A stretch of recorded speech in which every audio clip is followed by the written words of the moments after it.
വീണ്ടും വരുന്നവനായ യേശുക്രിസ്തുവിൻ്റെ നാമത്തിൽ ഏവർക്കും സ്നേഹവന്ദനം.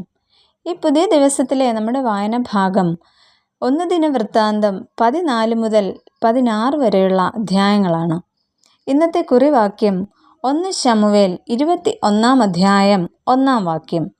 ദാവീദ് നോബിൽ പുരോഹിതനായ അഹീമേലെക്കിൻ്റെ അടുക്കൽ ചെന്നു. നോബിലെ പുരോഹിതനായിരുന്നു അഹീമേലെക്ക്. ഇദ്ദേഹത്തിൻ്റെ പിതാവ് അഹീത്തൂബ് ആയിരുന്നു. എൻ്റെ സഹോദരൻ രാജാവ് എന്നതാണ് അഹീമേലെക്ക് എന്ന പേരിൻ്റെ അർത്ഥം. വേദപുസ്തകത്തിൽ മറ്റു പലർക്കും ഈ പേര് കാണുന്നുണ്ട്. ബെന്യാമീൻ ഗോത്ര പ്രദേശത്തുള്ള ഒരു സ്ഥലമായിരുന്നു നോബ്. മതപരമായി വളരെ പ്രധാനപ്പെട്ട സ്ഥലവും 85 പുരോഹിതന്മാർ അധിവസിച്ചിരുന്ന കേന്ദ്രവും ആയിരുന്നു നോബ്.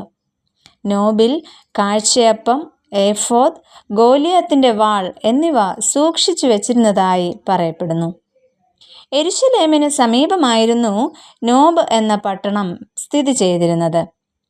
ശൗലിനെ ഭയന്ന് ദാവീദ് ഓടിപ്പോകുമ്പോൾ നോബിലെ പുരോഹിതനായ അഹീമേലെക്കിൻ്റെ അടുക്കൽ എത്തുന്നു. എന്നാൽ അഹീമേലെക്ക് പുരോഹിതൻ സംഭ്രമത്തോടെ ദാവീദിനെ എതിരേറ്റ് കാര്യങ്ങൾ തിരക്കുന്നു. 1 ശമൂവേൽ 21 അധ്യായത്തിൻ്റെ 1-2 വാക്യങ്ങളിൽ നമുക്കത് കാണുവാനായിട്ട് സാധിക്കും. അഹീമേലെക്ക് ദാവീദിനെ സംഭ്രമത്തോടെ എതിരേറ്റ് അവനോട് ആരും കൂടെയില്ലാതെ തനിച്ചു വന്നത് എന്ത് എന്ന് ചോദിക്കുന്നു. എന്നാൽ അവിടെ ദാവീദ് പറയുന്നത്, രാജാവ് എന്നെ ഒരു കാര്യം ഏൽപ്പിച്ചു, ഞാൻ നിന്നെ അയക്കുന്നതും നിന്നോട് കൽപ്പിക്കുന്നതുമായ കാര്യമൊന്നും ആരും അറിയരുത് എന്ന് കൽപ്പിച്ചിരിക്കുന്നു എന്ന് പറയുന്നുണ്ട്. തുടർന്ന് വളരെ വിശന്ന് വലഞ്ഞ് അഹീമേലെക്കിൻ്റെ അടുക്കലെത്തിയ ദാവീദ് അദ്ദേഹത്തോട് ഭക്ഷണം ആവശ്യപ്പെടുന്നതായിട്ട് നമുക്കവിടെ കാണുവാൻ കഴിയും.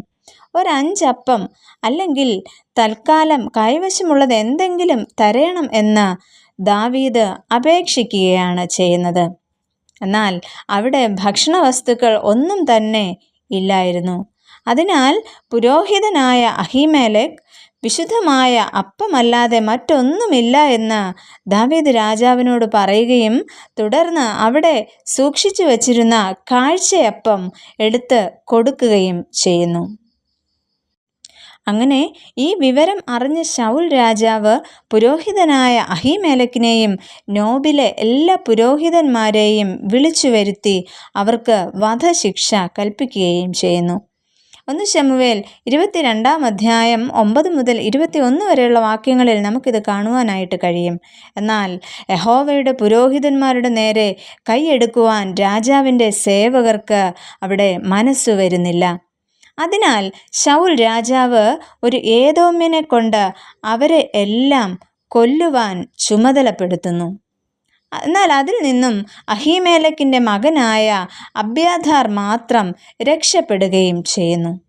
എന്നാൽ ഈ സംഭവം വിശുദ്ധ മത്തായി എഴുതിയ സുവിശേഷം 12 അധ്യായത്തിൻ്റെ 4 മുതലുള്ള വാക്യങ്ങളിലും വിശുദ്ധ മർക്കോസ് എഴുതിയ സുവിശേഷം 2 അധ്യായത്തിൻ്റെ 26 മുതലുള്ള വാക്യങ്ങളും വിശുദ്ധ ലൂക്കോസ് എഴുതിയ സുവിശേഷം 6 അധ്യായത്തിൻ്റെ 4 മുതലുള്ള വാക്യങ്ങളിലും കാണപ്പെടുന്നു.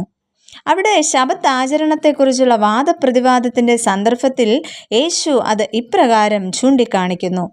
നോബിലെ പുരോഹിതൻ ദാവീദിന് സംരക്ഷണം നൽകിയ കാരണത്താൽ ശൗൽ നോബിലെ ജനത്തെയും പുരോഹിതന്മാരെയും കൊന്നുകളഞ്ഞു എന്ന്.